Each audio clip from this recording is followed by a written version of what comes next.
concernant la surveillance de l'assurance maladie sociale. Aux côtés de Monsieur le conseiller fédéral, j'ai le plaisir d'accueillir sur ce podium Monsieur Pascal Stroupler, le directeur de l'Office fédéral de la santé publique. Et je vais passer immédiatement la parole à Monsieur le conseiller fédéral pour la présentation du sujet. Et mesdames et messieurs, bonjour, bienvenue à cette conférence de presse. Vous savez, c'est la toute première, à part celle qui était liée à l'élection, mais c'est la première que je donne depuis mon entrée en fonction en tant que chef du département fédéral de l'Intérieur. Et je souhaite vous informer ce matin sur deux messages que le Conseil fédéral a adoptés hier sur proposition du département de l'Intérieur. Deux messages qui concernent tous les deux l'assurance maladie obligatoire. Le premier, c'est une révision de la LAMAL qui concerne la correction des primes payées entre 1996 et 2011. Et ce projet vise en fait à corriger les primes qui ont été versées entre 1996 et 2011. Vous savez que ces primes sont fixées par les assureurs en fonction des coûts. Ces primes ont connu des évolutions différentes en fonction des cantons et on s'est aperçu que l'évolution des primes ne correspondait pas toujours à celle des coûts dans les différents cantons. C'était notamment dû à la marge d'incertitude que contiennent les pronostics qui doivent être faits pour la fixation des primes. Et on a constaté que des primes avaient été payées en trop dans un certain nombre de cantons. Dans d'autres cantons, les primes qui étaient payées étaient trop basses. Vous connaissez cet état de fait, il a déjà donné l'objet de nombreuses réflexions politiques. Le Conseil fédéral avait déjà reconnu la nécessité de corriger cet état de fait et vous avez aujourd'hui sur la table la proposition qui est faite, qui consiste dans le fond à faire un rééquilibrage, à faire payer aux assurés des cantons qui n'ont pas versé suffisamment de primes par le passé un supplément de primes pendant 6 ans et à l'inverse, les assurés des cantons qui ont versé des primes trop élevées bénéficieront d'un rabais de primes durant la même période. C'est une compensation partielle, ça a été l'objet d'un compromis, qui porte sur environ 1 milliard de francs et qui devrait permettre de corriger à peu près la moitié de la distorsion cumulée entre 1996 et 2011. C'est quelque chose qui ne va pas avoir des effets très importants sur les personnes.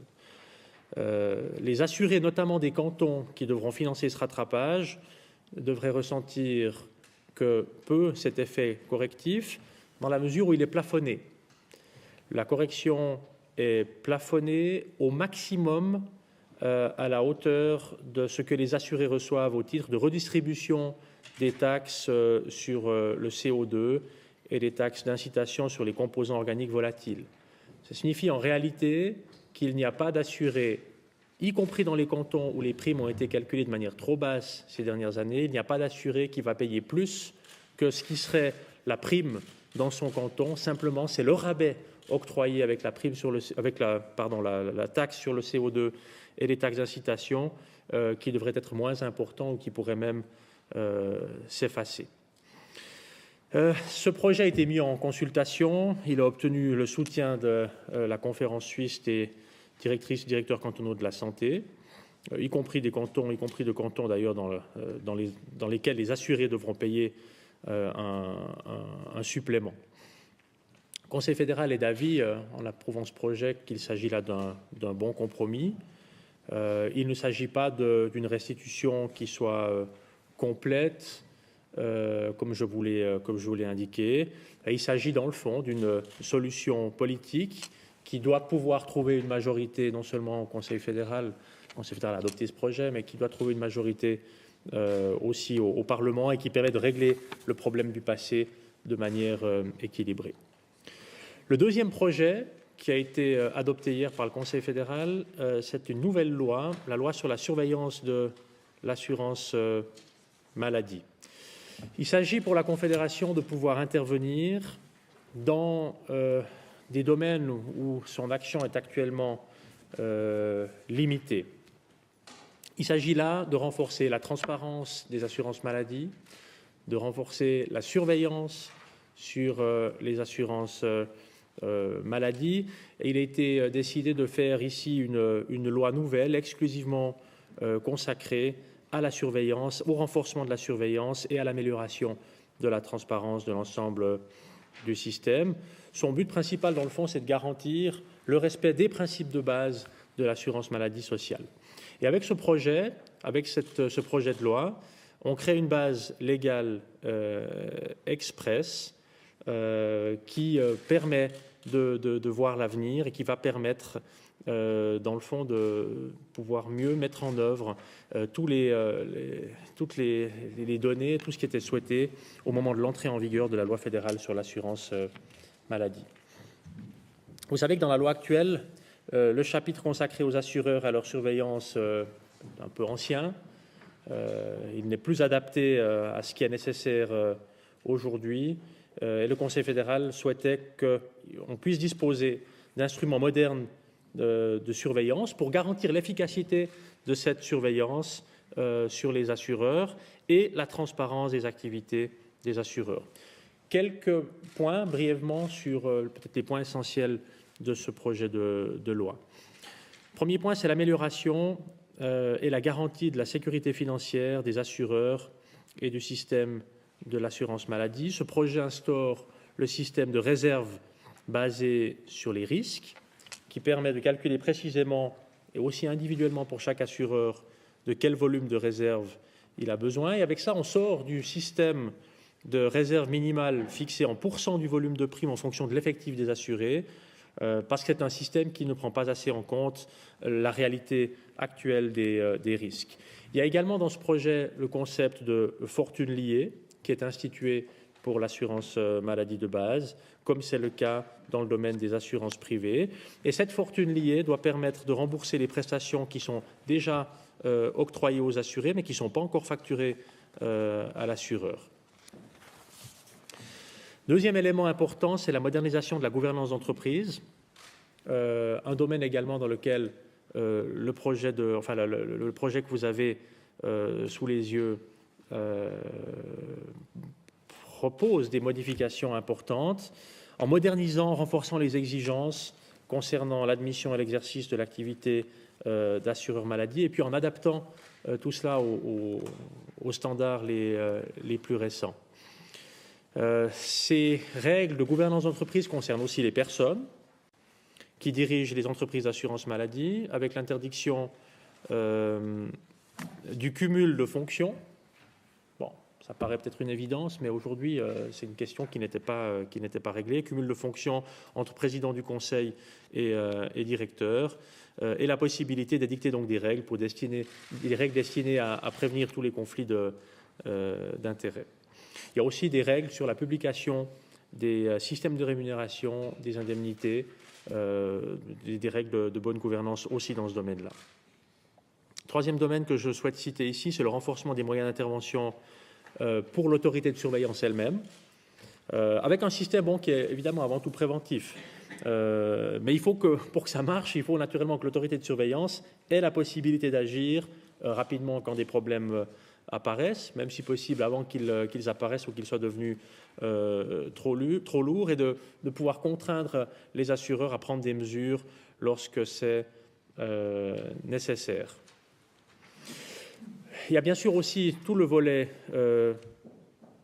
d'échange d'informations, de coordination avec la FINMA qui est nécessaire pour pouvoir apprécier de manière globale la situation des assureurs. Donc il y a un échange d'informations avec d'autres autorités fédérales, notamment la FINMA qui est prévue, précisément pour permettre d'avoir cette vision globale sur la situation des assurances. Une innovation importante, c'est le point suivant que je voulais citer, c'est une amélioration du système d'approbation des primes. Il faut que la Confédération ait les moyens légaux pour intervenir sur les primes. Même si, vous le savez, la fixation des primes demeure de la compétence des assureurs maladie, il faut que l'autorité de surveillance puisse imposer des augmentations de primes lorsque c'est nécessaire ou des diminutions de primes lorsqu'elles sont calculées de manière trop élevée. Le système prévoit également, et c'est je crois une innovation intéressante, la possibilité de corriger les primes après coup si elles ont été fixées de manière erronée. Et ça pourrait conduire d'ailleurs à contraindre un assureur maladie de rembourser l'année suivante des primes qui auraient été prélevées en trop. Vous voyez là qu'avec ce système, on essaye aussi d'éviter la situation des 15 dernières années qu'on a dû aboutir à corriger avec le projet que je vous présentais tout à l'heure. Donc, il s'agit d'éviter que ces déséquilibres qu'on a connus se reproduisent. Je passe rapidement sur la suite. Possibilité d'agir également en matière de publicité et dans les activités de courtage. Vous savez que c'est quelque chose qui a déjà aussi fait l'objet de nombreuses discussions. Vous avez toutes et tous reçu ou eu contact avec ce type d'activité. Et le projet de loi pose des bases qui permettraient de régler, cas échéant, ces cas, ce qui n'était pas possible jusqu'à maintenant. Ensuite, la réassurance et la surveillance des groupes d'assurance, un élément qui est très important, notamment pour la réassurance, la surveillance des groupes, pour que l'autorité de surveillance puisse obtenir les informations de manière très transparente sur les groupes dans leur ensemble. Et enfin, je termine avec ça, vous avez vu qu'il y a aussi un renforcement des sanctions qui sont possibles, un renforcement, je crois, très net des sanctions qui sont possibles et que vous trouvez dans le projet. Voilà, mesdames et messieurs, les deux projets que je souhaitais vous présenter ce matin pour le Conseil fédéral. Le Conseil fédéral est d'avis qu'avec ces deux projets, notamment celui qui a été adopté sur la surveillance, on tient compte de la situation actuelle, on permet de renforcer la confiance dans le système et on prévient aussi les situations à venir. C'est un projet sur lequel, naturellement, une consultation très large a été faite. Ce projet, le dernier que je viens de vous présenter, vise à renforcer à la fois la transparence et la sécurité dans l'assurance maladie. Je suis convaincu, le Conseil fédéral est convaincu également, que c'est une réglementation qui répond aux attentes de la population, qui répond aux attentes du Parlement, qui a souhaité une action dans ce sens-là. Il reste maintenant justement au Parlement de se saisir de ces deux projets et de les analyser. Merci de votre attention.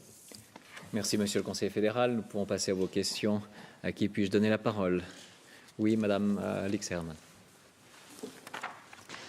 Oui, vous avez renoncé à créer, après la consultation, une autorité de surveillance indépendante. Est-ce que vous pouvez nous dire pourquoi? Et est-ce que vous pouvez également nous dire quels autres points du projet ont été modifiés après la consultation? C'est le point le plus important que vous citez là.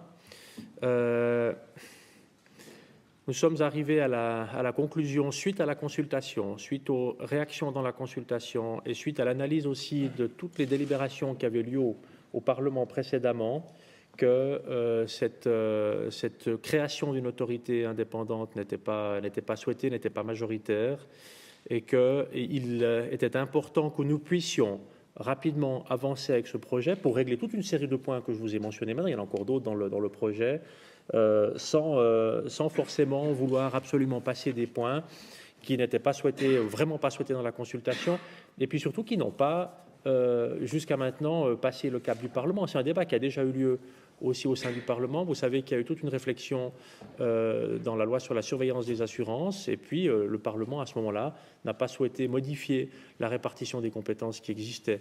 Ce sont les principaux éléments qui ont conduit à la solution qui vous est présentée aujourd'hui. Et à mon sens, c'est la plus grande différence qu'il y avait par rapport au projet mis en consultation, ce qui est confirmé par M. Stroupler. Hein. Oui. Donc c'était vraiment la plus grande différence. Pour le reste, il n'y a pas de différence majeure sur les grands points qui ont été mis en consultation. Autre question? Monsieur Friedli. Was heißt das für das BAG, wenn man jetzt die Aufsicht dort hat? Wird die Stelle von Frau Bortmann oder die Abteilung aufgestockt? Und um wie viele Stellen? Was kostet das? Alors, je donne d'abord quelques éléments de réponse, puis je vous passerai la parole, Monsieur Stroupler, pour donner aussi votre avis sur cette question. En réalité, il ne faut pas que je vous donne non plus l'impression qu'il existe aujourd'hui aucune surveillance sur les assureurs maladie. Hein. Il existe déjà évidemment une surveillance qui découle de la LAMAL. Je vous ai dit tout à l'heure que c'était une surveillance qu'il avait paru nécessaire de revoir et de renforcer, mais cette surveillance, évidemment, elle existe déjà. Ce n'est pas donc la création de quelque chose de complètement nouveau, c'est plutôt l'adaptation aux exigences nouvelles de la surveillance. Ça a naturellement quelques conséquences sur l'Office fédéral de la santé publique, notamment en termes de volume d'activité, en travail à réaliser, en surveillance à réaliser. Et c'est évidemment quelque chose qui fait aussi partie du projet qui est présenté ici. Donc avec le projet, il y a naturellement la conséquence d'avoir aussi les moyens pour mettre en œuvre la surveillance telle qu'elle découle du projet qui est présenté, que je vous présente ce matin. M. Schruppler, sur la surveillance effective actuelle et puis l'évolution que ça va représenter dans l'Office. Merci beaucoup, Mesdames, Messieurs. Es ist die Regel, dass man schaut, wie viele Leute man weniger oder mehr braucht, nachdem dass die Vorlage steht. Es ist durchaus möglich, dass es Änderungen gibt im Verlauf der parlamentarischen Beratung. Ich gehe davon aus, dass es ein paar Stellenprozente mehr brauchen wird. Vielleicht wird es insbesondere mehr technisches Know-how brauchen. Ich möchte mich jetzt nicht festlegen lassen, wie viel mehr Leute dass es braucht. Est-il d'autres questions? Madame Imsand. Oui, en ce qui concerne le plafonnement des primes, vous dites que c'est plafonné au niveau de ce qu'on reçoit pour la taxe CO2 et les COP. À combien se situe ce montant actuellement? Alors, c'est un montant qui varie chaque année. Je peux vous donner le montant. Attendez, c'était dans une quarantaine de francs. Hein. Je vais vous retrouver ça, je l'ai ici. Voilà, 48 francs 60 en 2011, 42 francs en 2012. Oui, c'est par année. C'est un retour par année et par personne. C'est la réduction de primes. C'est juste par année, par personne. Ouais. 48 francs 60 en 2011, 42 francs en 2012. Et ça permet donc, encore une fois, sur 6 ans, en tenant compte des possibilités offertes par ce rabais, de le mettre ou pas, ça permet sur 6 ans de corriger à peu près 50% des déséquilibres constatés pour un total d'environ 1 milliard de francs. Monsieur Odermatt. Das Gesetz enthält ja jetzt die Grundlage, dass interveniert werden kann bei den Maklertätigkeiten der Krankenkassen. Noch ist, soviel ich weiß, diese Lösung aktuell, diese Branchenlösung, die Sie sich selber gegeben haben. Das ist ja auch schon bald wieder ein Jahr her. Kann man da etwas dazu sagen? Ist es notwendig, dass der Bund da intervenieren muss per Gesetz oder funktioniert diese Branchenlösung momentan? Alors, j'arrive pas à juger, je ne vais pas le faire aujourd'hui, les résultats de ce que la branche a mis elle-même en place depuis une année. J'ai suivi ça évidemment avec intérêt, mais je n'ai pas encore, de mon côté en tout cas, d'avis tout à fait arrêté sur la question. Peut-être M. Schruppler, cette question peut aussi dire quelque chose tout à l'heure. Ce que je veux vous dire par contre, c'est qu'évidemment, il n'y a pas que dans ce domaine que des solutions dans les branches sont possibles, souhaitées, souhaitables et qu'elles sont d'ailleurs développées. Ce qui est prévu dans le projet de la loi sur la surveillance, ce n'est pas une action automatique, c'est la possibilité d'agir. Et ça, évidemment, c'est quand même une incitation, je pense, assez forte pour que la branche fasse en sorte d'avoir une solution qui soit efficace et qui aboutisse aux résultats qui sont souhaités. Je crois que ça fait partie de cet équilibre avec la possibilité qui existerait d'agir si la solution qui a été mise en avant par la branche et qui est développée devait ne pas suffire ou qu'on estimait qu'elle était insuffisante ou qu'elle ne réglait pas le problème identifié. Mais sur l'analyse et sur je me garderai bien aujourd'hui de vous donner une appréciation sur ce qui se passe depuis une année parce que ça ne fait pas très longtemps que c'est en place. Hein. C'est quelque chose qui a été mis en place relativement récemment, mais ce sera naturellement à prendre en compte dans toute la réflexion pour savoir s'il s'agit ensuite d'agir de manière plus directe en s'appuyant sur la loi sur la surveillance ou si ce n'est pas le cas. Vous avez des informations plus précises sur le... Pas chiffré. Bon. Voilà pour le moment. Monsieur Renz. Ja, es war ja ursprünglich einmal vorgesehen, dass sich der Bundesrat mit dieser Vorlage recht weitreichende Kompetenzen aneignen kann für den Fall, dass er das System der sozialen Krankenversicherung an sich gefährdet sieht. Also dass man da beispielsweise auf dem Verordnungsweg Leistungen der Grundversicherung kürzen könnte. Ist das jetzt in der nunmehr verabschiedeten Vorlage noch enthalten? Je ne suis pas sûr si j'ai bien compris votre question. Est-ce que je peux vous dire, c'est qu'il y a une différence qui est faite entre la question de la surveillance et la question de l'organisation. La loi que nous avons ici s'occupe de la surveillance et des mesures qui sont à prendre.